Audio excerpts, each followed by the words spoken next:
کرتا ہوں کہ یہ آپ کے لیے ایک فیصلہ کن وقت ہے. آپ کو نکلنا پڑے گا.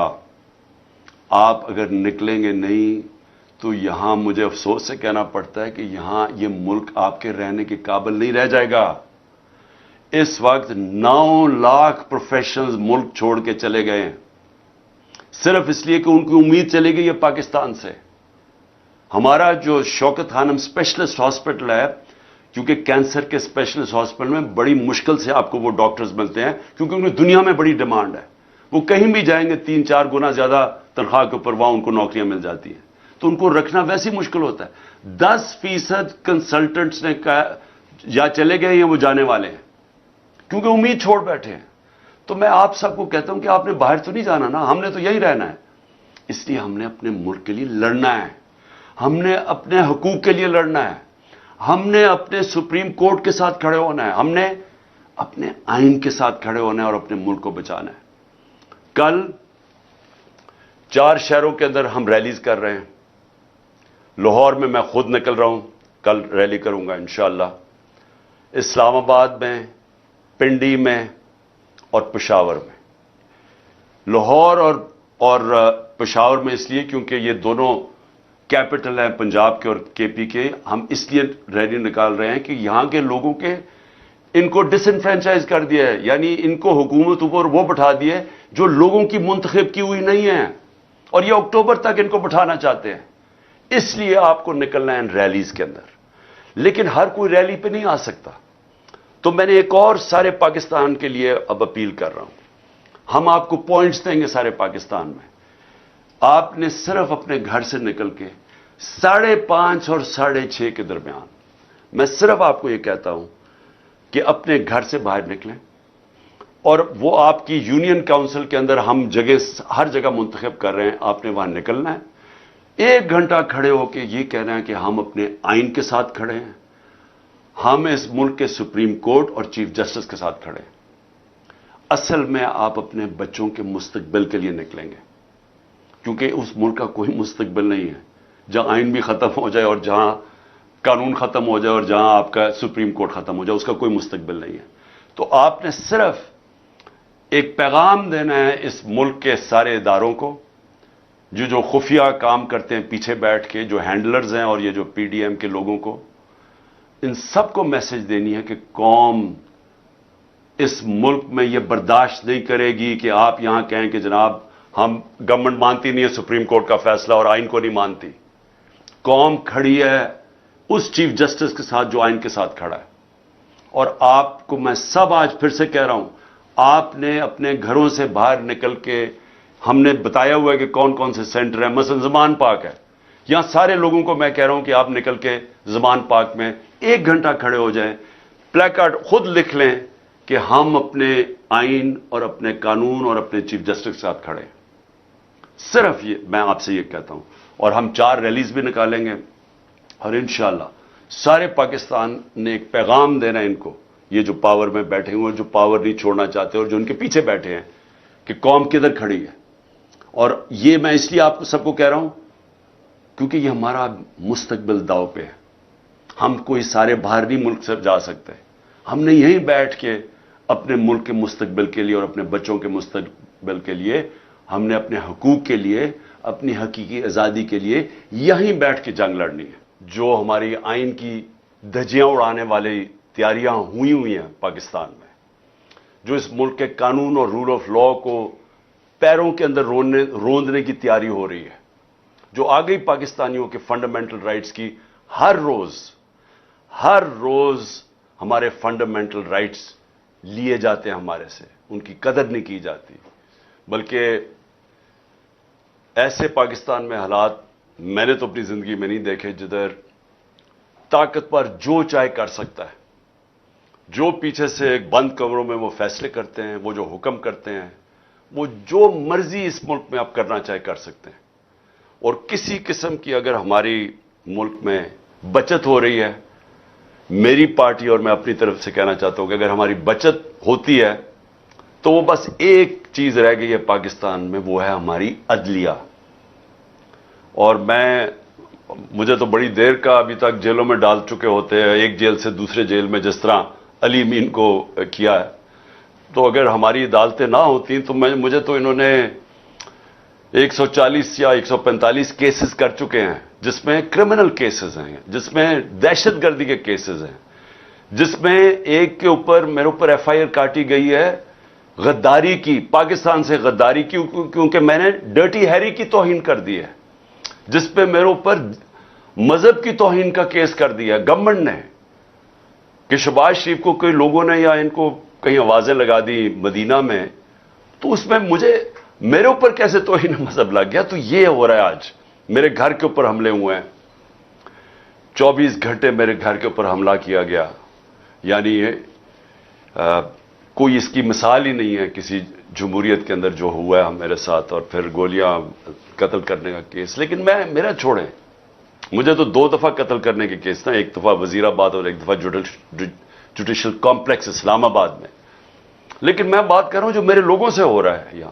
تو یہاں تو صرف ہم ایک ہی طرف دیکھ رہے ہیں, عدلیہ کی طرف, اور ہم وہ لوگ ہیں جو ملک چھوڑ کے نہیں جانے والے.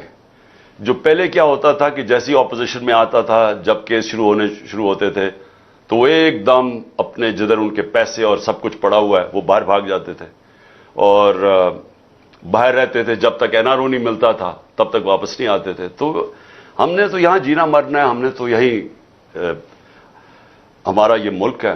میری تو کوئی باہر پراپرٹیز, اور لنڈن تو چھوڑو, پاکستان میں تو پراپرٹی ہے, باقی دنیا میں کہیں اور پراپرٹی نہیں ہے, نہ کہیں پیسے ہیں نہ بینک اکاؤنٹس ہیں. تو اس لیے ہم نے تو اسی ملک میں آخری گیند تک لڑنا ہے. اب ہماری جو لڑائی ہے وہ ہے یہ مافیاز کے ساتھ اور ان کے ساتھ ہینڈلرز کے ساتھ. اور وہ کیا کوشش کر رہے ہیں کہ پاکستان میں جو ایک سپریم کورٹ جس کے اوپر ہم امید لگا کے بیٹھے ہوئے ہیں, جو پاکستان کے آئین کی صرف ایک ہی تشریح کر سکتا ہے, پاکستان کی آئین کی ایک ہی ادارہ, وہ ہے پاکستان کا سپریم کورٹ. تو ہم تو اس کے اوپر نظر اور امید لگا کے بیٹھے ہوئے ہیں. تو میں جو آپ سے آج بات خاص کرنے آیا تھا, وہ پہلے میں آپ کو سمجھا دوں کہ اس وقت یہ جو میں آپ کو کہتا ہوں فیصلہ کن موڑ, یہ ہے کیا, یہ کون سا فیصلہ کن موڑ ہے. دیکھیں, ہماری حکومت گرائی, بند کمرے میں ایک گھوڑے سوار نے فیصلہ کیا, گھوڑے کے اوپر سوار بیٹھا ہوا تھا, فیصلہ کیا کہ عمران خان بڑا خطرناک ہے, اور وہ شہباز شریف بہت بڑا جینیس ہے, اور اس کے ساتھ پھر اسحاق ڈار دوسرا جینیس ہے, تو اس کو ہٹا کے ان کو لے کے آؤ. تو چلتی ہوئی اکانومی کو, جو خود پاکستان کی اکنامک سروے جو اس حکومت نے پچھلی مئی کے اندر شائع کی, اس کے اندر آپ دیکھ لیں تو 17 سال میں پاکستان کی بہترین معاشی پرفارمنس تھی.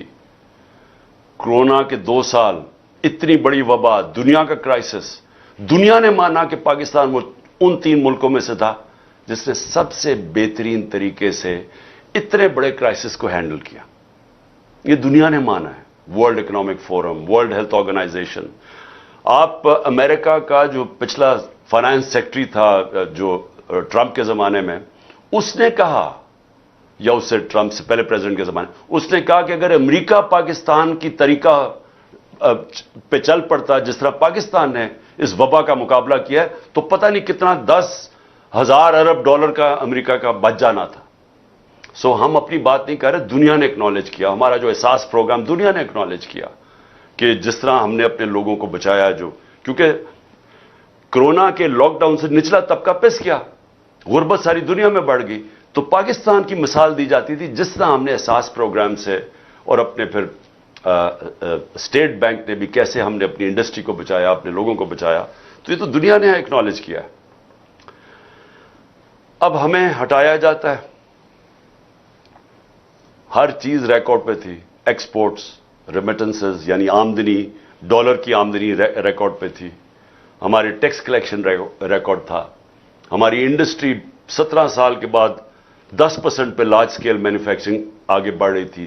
روزگار, یعنی ورلڈ بینک نے کہا کہ سارے بر صغیر میں جدھر سب سے زیادہ روزگار کرونا کے دور اور اس کے بعد دیا گیا وہ پاکستان تھا, ورلڈ بینک کی فگرز ہیں. تو ہم آگے بڑھ رہے تھے, ہماری ٹیکسٹائل انڈسٹری بڑھ رہی تھی, ہماری جو کسان تھا 4.5% پہ ہمارا ایگریکلچر گرو کر رہا تھا. تو جب اس نے جناب جنرل باجوہ صاحب نے فیصلہ کیا کہ اب اس کو حکومت کو گرا دینا چاہیے، اور اصل میں جو ان کی بڑی پسندیدہ شہباز شریف کو وہ لے آیا. تو جب وہ لے کے آیا، میں نے اس سے پہلے کوشش کی اس کے لانے سے کہ پاکستان میں الیکشنز ہو جائے، پاکستانی عوام فیصلہ کرے کہ وہ کس کو چاہتے ہیں، بجائے یہ کہ سندھ ہاؤس کے اندر ایک منڈی لگے اور اس منڈی میں 25 کروڑ دے کے لوگوں کو خریدا جائے اور گورنمنٹ گرائی جائے. اور جو پھر جنرل باجوہ نے جو استعمال کیا اپنی ایجنسیز کو، جو ہمارے جو تھے ایلائز ایم کیو ایم اور باپ پارٹی، ان کو ہمارے سے علیحدہ کیا گیا. وہ تو ساروں کو پتہ اس چیز کا. لیکن ہوا کیا پاکستان میں اس لیے کہہ رہا ہوں کہ میں نے تب تجویز کی کہ الیکشنز کروائے جائیں.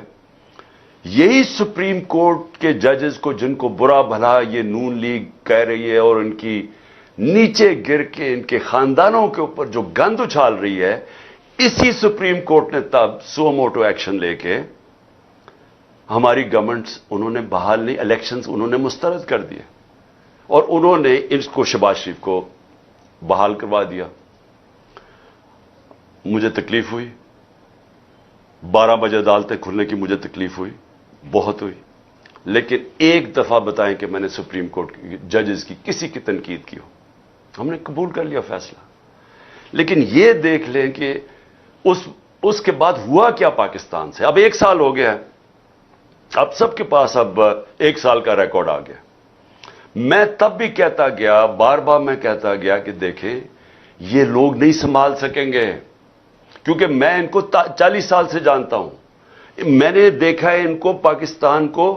پہلے ہمارے ساتھ ہمارے ہندوستان آگے نکلا 90 کی دہائی میں، بنگلہ دیش آگے نکل گیا پاکستان سے. یہ کوئی تصور نہیں کر سکتا تھا، ہماری طرح کے لوگ جنہوں نے ایسٹ پاکستان کو علیحدہ ہوتے دیکھا، کوئی تصور نہیں کر سکتا تھا کہ بنگلہ دیش پاکستان سے آگے نکل جائے گا. یہاں ہمیشہ یہ کہا جاتا تھا کہ ہمارے پر بہت بڑا بوجھ بنا ہوا ہے ایسٹ پاکستان، وہاں ہمیں ان کو بوجھ اٹھانا پڑتا ہے. یہ عام یہاں باتیں ہوتی تھی. یہ سب سے زیادہ غربت بنگلہ دیش میں، اور یہ ہوا کہ بنگلہ دیش بھی 90 کی دہائی میں آگے نکل گیا جب سے یہ 2 خاندان آئے ہیں. ان کی دولت میں اضافہ ہونا شروع ہو گیا، ان کی بات پراپرٹیز بڑھنی شروع ہو گئی، قوم پیچھے جانا شروع ہو گئی. تو میں تب سے جب میں نے اس جنرل باجوہ کو سمجھایا بھی کہ یہ نہیں سنبھال سکیں گے، گورنمنٹ نہ گرانا، اور پھر اپنے فائنانس منسٹر کو بھیجا. میں نے کہا آپ بھی سمجھائیں. وہ 2 گھنٹے بیٹھا رہا کہ ان سے سنبھالا نہیں جائے گا. اب سال کے بعد ہوا کیا؟ الیکشن انہوں نے نہیں کروائے. ہم کہتے رہے کہ ایک ہی طریقہ ہے کہ الیکشنز کروائیں. کیوں الیکشن کروائیں؟ جیسی آپ نے الیکشن کروائیں گے سیاسی استحکام آئے گا، پولیٹیکل سٹیبلٹی آئے گی. پاکستان کی جو اکانومی بیٹھنے شروع ہو گئی تھی ایک دم ایک افراتفری مچ گئی پاکستان میں، پولیٹیکل انسٹیبلٹی آ گئی. ایک نئی گورنمنٹ آ گئی، اس کو سمجھ ہی نہیں تھی. انہوں نے شروع میں جو فیصلے کیے ان کو تو سمجھ ہی نہیں آ رہی تھی کیا کرنا ہے، کیونکہ یہ دونوں دفعہ 99 میں بھی اسحاق ڈار بینکرپٹ چھوڑ کے گیا پاکستان، اور 2018 میں بھی پاکستان کی تاریخ کا سب سے بڑا بیرونی خسارہ تھا جس کو کرنٹ اکاؤنٹ ڈیفیسٹ کہتے ہیں، تاریخی تھا. تو انہوں نے اب کیسے ٹھیک کرنا تھا؟ تو جو چلتی ہوئی اکانومی تھی 6% پہ گرو کر رہی تھی، جو سارے ٹارگٹس ہم آگے نکل گئے تھے اپنے ٹارگٹ سے، اور وہ اکنامک سروے میں لکھا ہوا ہے، اس اکانومی کو انہوں نے ان کے ہاتھ میں ڈال کے تو وہ نیچے جانا شروع ہو گئی. میں بار بار کہتا رہا کہ ابھی بھی الیکشن کروا لو، کیونکہ الیکشن سے اس ملک کے اندر پولیٹیکل سٹیبلٹی آئے گی اور پھر اکانومی ٹھیک ہوگی. میرے اوپر ہر قسم کے الزامات لگائے گئے. ایک میں نے انٹرویو دیا، میں نے کہا ہم ڈیفالٹ کرنے چلے جائیں گے اگر ابھی نہ انہوں نے کچھ کیا. انہوں نے کہا اس کے اوپر غداری کا پرچہ کرو. تو غداری کے خیر تو پرچے ہو چکے ہیں میرے اوپر. ایک توہین ڈرٹی ہیری کی وجہ سے میرے اوپر غداری کا پرچہ ہو گیا کہ میں نے پاکستان سے غداری کر لی ہے. تو ہوا کیا؟ ہم الیکشنز کرتے رہے. انہوں نے آخر میں کہا کہ جی اگر آپ کو الیکشنز چاہیے تو آپ اپنی گورنمنٹس کرا دیں، اپنی گورنمنٹس ڈیزالو کر دیں. میں یہ چاہتا ہوں آپ ذرا یہ منافقت دیکھیں جو ہوئی ہے میرے سے اور پاکستان سے. آئین کے اندر بڑا واضح تھا کہ جب بھی اسمبلی ڈیزالو کی جاتی ہے تو 90 دن کے اندر الیکشن ہونا ہے. یہ میں آپ کو واضح کر دوں، کوئی پاکستان کا قانون دان، لائر، جج سب اس چیز پہ متفق ہیں کہ جیسی اسمبلی آپ کی ڈیزالو ہوتی ہے 90 دن میں الیکشن ہونا. ایک پاکستان کے وکیل نے اس کے خلاف ابھی تک بات نہیں کی. کسی سپریم کورٹ کے جج 15 کے 15 جج کسی نے یہ نہیں کہا کہ 90 دن سے آگے الیکشن جانا چاہیے، کیونکہ آئین ہے اور یہ سب سے بڑا فنڈامنٹل رائٹ ہے. فنڈامنٹل رائٹ جو بنیادی حقوق ہوتے ہیں ان میں سے جو سب سے امپورٹنٹ ہے وہ ہے رائٹ ٹو ووٹ، کہ میں اپنی ووٹ سے اپنے ملک کے اندر فیصلہ کروں کون سی حکومت آئے گی. یہ میرا بنیادی حق ہے. سب سے باقی حقوق میں سے نمبر 1 پہ یہ ہے. تو جب ہم نے اپنی گورنمنٹس تحلیل کی تو میں پہلے ذرا یہ ان کے کامنٹ سن لیں آپ، کہ جب میں یہ کہہ رہا تھا تو ہمیں بار بار انہوں نے طنز کیا کہ اگر الیکشنز چاہتے ہیں تو آپ اپنی حکومت ڈیزالو کر دیں.